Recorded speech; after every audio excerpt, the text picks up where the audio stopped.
Good morning, everyone. My name is Rebecca Pearl, and I'm the Financial Literacy Program Specialist for AARP ELDERWATCH.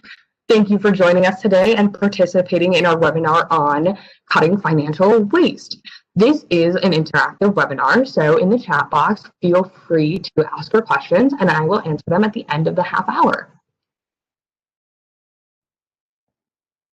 AARP ELDERWATCH works to fight financial exploitation of older Coloradans through education and outreach, data collection, and by providing resources about scam prevention and financial security. AARP ELDERWATCH also has a volunteer staffed helpline where you can report scams, financial exploitation, or receive peer-to-peer financial counseling. Dial 1-800-222-4444, option 2 to be connected to a trained volunteer. Again, that number is on the bottom of this PowerPoint and will be at the end. And just a few guidelines for today. You should have been muted when you came in automatically via our host. But if you are not muted, please find the microphone looking icon and just press that, and it'll put a little slash through and say that you're muted. And then if you have questions at the end, feel free to jump in with those. You can also feel free to type questions in the chat and we'll answer them at the end. I apologize for the technical difficulty real quick. Sorry about that. Go back to sharing this. And then this presentation, like I said, will be recorded and posted to YouTube, so you can find it and share it to all your friends and family at youtube.com/user/AARP Colorado, and that's going to be under the playlist AARP ELDERWATCH. So today we are going to run through these 10 different categories to figure out the best ways to cut financial waste, cut down on spending, unnecessary spending in some places. Some of these might be things that you've heard before. You're like, yeah, I know that one. Some of them might be kind of new. You might think they're kind of strange, but I promise that we will get to all of them and then answer any of your questions at the end. You're going to see on each of the slides that there is a part that says you can save. So it's an estimate of how much money that you could potentially save. The estimate is based off of a family of between 1 and 4 people, and this is based off of the national averages of certain things, of whatever we're looking at. So we're going to start off with going through subscriptions and memberships. Lots and lots of people subscribe to things and have memberships to things that they no longer use or need. And you could save up to $300 per year by just going through your subscriptions and memberships. For example, I had a gym membership that was costing me probably about $100 a month. And the cancellation process was pretty tedious. And so I kind of just kept paying for it month after month after month. And then one day sat down, went through all of my subscriptions and all of my memberships and was like, why have I been paying $100 for the past 6 months for a membership that I don't use because there's a pandemic? And then I canceled it, and I am now saving at least $100 a month.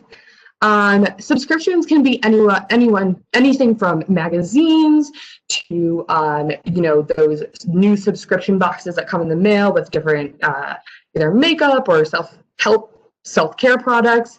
The memberships can be literally anything. If you pay a $15 a month membership fee to some organization that you no longer are an active participant in, maybe think about cutting down, stopping to pay that membership fee. And if you still care about the organization, donating money just once a year instead. There are still ways to be active in things that you care about, if there are membership associations that you care about, without actually paying what could cost to be a large fee. So just making a list of all your subscriptions and memberships, maybe look through past bank account statements, credit card statements to make sure that you're getting everything, and then go down the list and cancel, the unnecessary ones that you don't use anymore. Save money. The second one is cut your cable and landline phone. So there's been a lot of talk about cutting landline phones and cutting cable in the past few years, because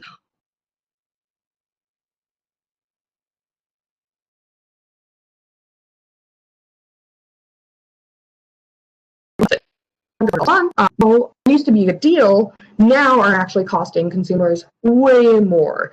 So by continuing to pay for that bundle when you might not use all the channels, you might not use your landline phone anymore, and you may be able to get faster internet, can just be a complete money suck. So think about, first of all, what TV do you really want to watch? Because nowadays there are so many different options, instead of just cable, to watch any show, basically any movie, any media that's really been put out there in the past literally forever, can be viewed at some point on a different subscription service. So that might be switching to, okay, we're gonna get Sling, which is, they provide basically like cable channels for, I think, $40 a month. We're going to get Hulu, which is, I think, $5.99 a month. And we're going to get Netflix, which is between like $8.99 and $14.99 a month. And with those three things, instead of paying $120 a month for cable, we're going to pay $60 a month for the TV that we want to watch. And check in on your landline. How much are you paying for your landline versus how much are you paying for your cell phone bill? And think about, is your landline really still necessary? If it is, then maybe you continue to keep it. If it's not, look into different options for calling. A cell phone, even if you don't have data on it, don't have internet connection on it, will cost a lot less than a landline. And even with that internet connection, can still cost a lot less than a landline. So look into your options and see what would be best in this situation. There's lots of places to cut the cable, cut costs, and then these savings oftentimes result in up to $1,000 for some people.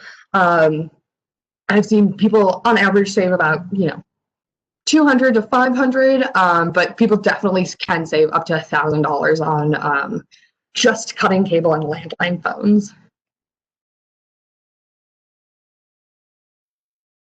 The third one is a meal plan. You can save up to $600 by meal planning just alone. I live by myself. I cook for just myself, and it can be really hard to cook for one person, and going to the store and just buying enough for one person instead of for 4 people is one of my greatest difficulties. So what I've started to do is freeze my leftovers, and it's such a simple thing that I think oftentimes people overlook. The fact that you can freeze pretty much anything and it'll still be good when you heat it up a few months later, it can really save a lot of money. Just planning out your meals as well, having a list when you go to the grocery store and buying exactly what you need at that time, can limit further trips to the grocery store where you might be like, oh, I really need that ice cream today. And then you end up spending more money on food that you might not need. Also, it just cuts down on waste. So this is a great way to prevent wasting food and food waste. And just throwing those leftovers in the fridge can save you big time. So maybe you need a few more containers. Buying containers is not that expensive. You can buy a set of 12 for like $5, and then you have 12 meals for when you have no leftovers and are just thinking about looking at that takeout menu again. So This one might be a little strange. You might be like, why do I care about keeping my tires full of air? Well, leaky tires pose a huge risk to other drivers. If you have a tire that's, almost flat, it can potentially pop, and that's spending on an emergency when either the tire hopefully does not hit someone else, but causes issues on the road, or you just have to get it repaired, can cost a lot of money.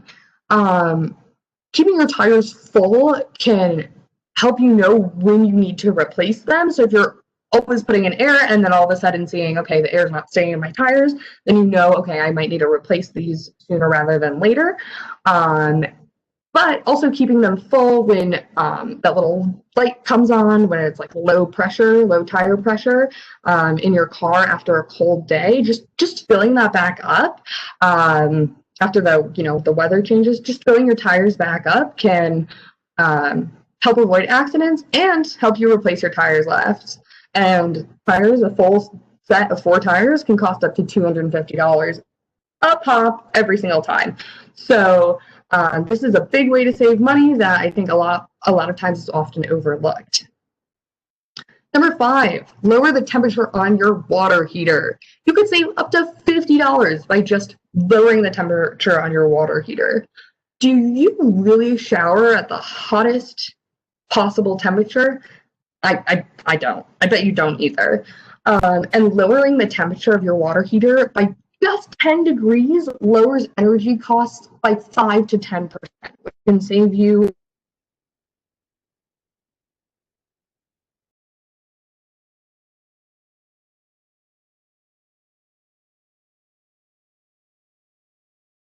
savings can go up or down. But if you're still hot, if the water's still burning you, you can continue to turn that down for higher savings. And it's a really simple way to save just a little bit on your bills. And it definitely adds up.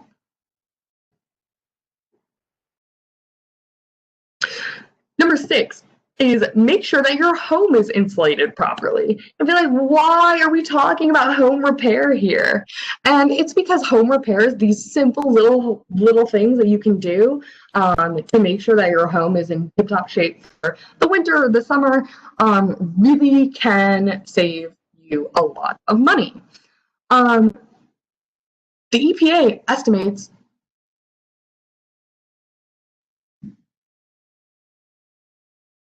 the average homeowner can save 15% of heating and cooling costs by properly insulating your attic, your crawl space, and the beams in your basement. So you can save just a lot of money by just doing these small things that can help your home just stay warmer or cooler. And also you're saving lots in energy. Trying not to waste energy. You don't want to heat the outside or cool the outside when it's cold or hot out. So insulation can help with that a lot. And insulation is not that expensive. There are ways that you can even make your own online that you can look into. And it can save you $200 or even more than that. Yes, another home improvement tip. Fix your leaky pipes. I bet there's at least 1 or 2 pipes in your house that constantly leak and that you can hear them.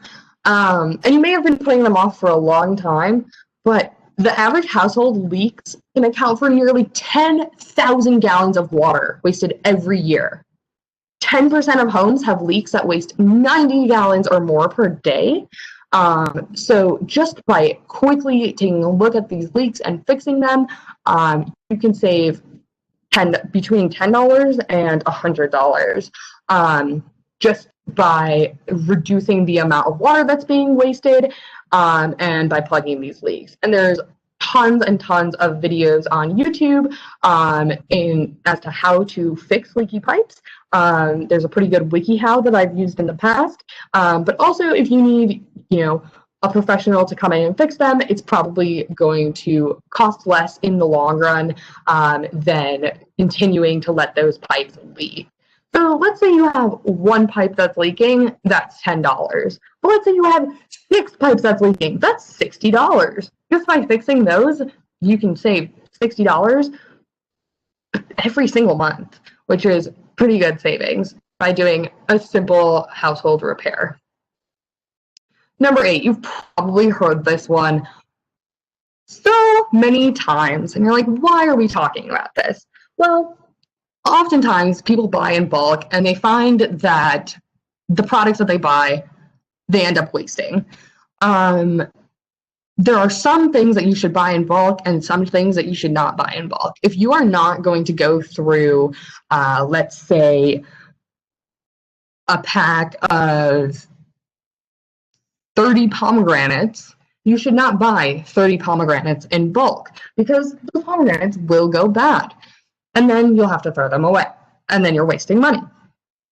But if you buy essentials like toilet paper, and we all know this after March, you are able to, A, have toilet paper when maybe no one else does, and B, save a lot of money in buying those essentials. So places like Costco and Sam's Club and other wholesale retailers sell a lot of essentials in bulk. You can buy, shampoo, conditioner in bulk, as well as cleaning products, paper towels, stuff like that. And that might be a good way to buy in bulk while ensuring that you're not wasting food or wasting money on things that are going to go bad. But if you're feeding, a family of 4 or 6 or however many people, buying food in bulk might also be the key to saving just a little bit more. And depending on how much you're buying in bulk, you can save between 20 and 83%. Again, this is based on averages of cost of living across the United States.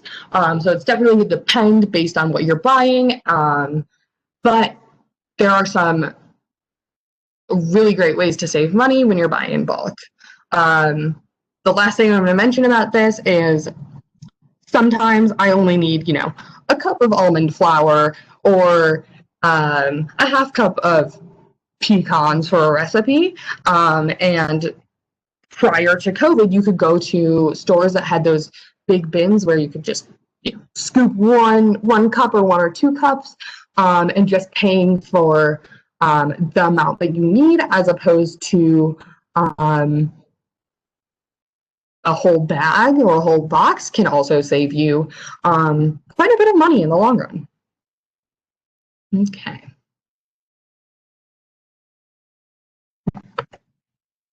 Okay, number 9, wait it out. So this really kind of pertains to online shopping more than anything else, because there are many different ways that you can actually track different online shopping prices. You can track things that you saved into your, let's say, Amazon cart to see when the prices are at their lowest. And those tools can help you save a lot of money. But also just waiting for things to decrease. Let's say you want the new PlayStation 5, which is all the rage right now. In about 6 months to a year, that PlayStation 5 will probably cost half of what it does right now because it won't be as high of a demand for it. So if you can wait for, a few months for that PlayStation, buying it after a little bit of time has passed, you're probably going to get a better price. And the more you shop around, the better price you'll be able to find. So instead of just looking at one online retailer or one retailer as a whole, look at multiple. See what the prices are and see if there's price matching, if the store that you really like that has the thing that you really, really want, and they're selling it for a different price than a different store, see if they'll bring that price down, or just give it time and see if that price will eventually come down. This is a great way to save money because I know it takes patience, but there's not a lot more effort that goes into it except for waiting to get whatever you so desperately would like or need at the end of it. So just think about shopping around and also finding out if any of the retailers that you're looking into are going to price match with other retailers that might be offering a lower price. And the last one, negotiate it down. And so I actually learned this one from my father, who is notorious for calling up all of the utility companies, the cell phone company, and just negotiating his bills down. He'll say, I've been a customer for X amount of years, and I've always been loyal, I've never had any issues, and I'm just really looking for a deal today. What deal can you give me? And just making that phone call and asking usually gives him a lower price than whatever he was paying before. It's pretty simple. You just can make a few phone calls and see what your retailers and utility companies can offer you in terms of discounts, and you can save big time. Oftentimes, this is best done over the phone as opposed to online, because when you can talk to someone and kind of establish a relationship with them, you know, be like, you're a really nice person, can you give me a discount? Maybe not using that exact language, but that is a way that you definitely can go. And you can see a decrease in your bills by at least 20%, if not more. I remember my dad just calling the internet company and being like, well, we bundled XYZ and we've been customers for this long, and we'd like to continue with the same plan that we've had for the past 7 years, which was ridiculously low. And they kept him on that internet plan for, gosh, maybe even still to today, although I think my parents have cut the cable. So I know they were paying a lot less on their bills because of my dad's negotiation skills. So I have done this as well, just calling up the companies and being like, hey, what can you offer me? And paid only $25 instead of $50 for internet for a whole year. So that was pretty awesome. I definitely recommend this one. And if you have any questions, feel free to put those in the chat. We are coming up on the end of the half hour here. But before we go, we do have some resources that I'm going to leave you with.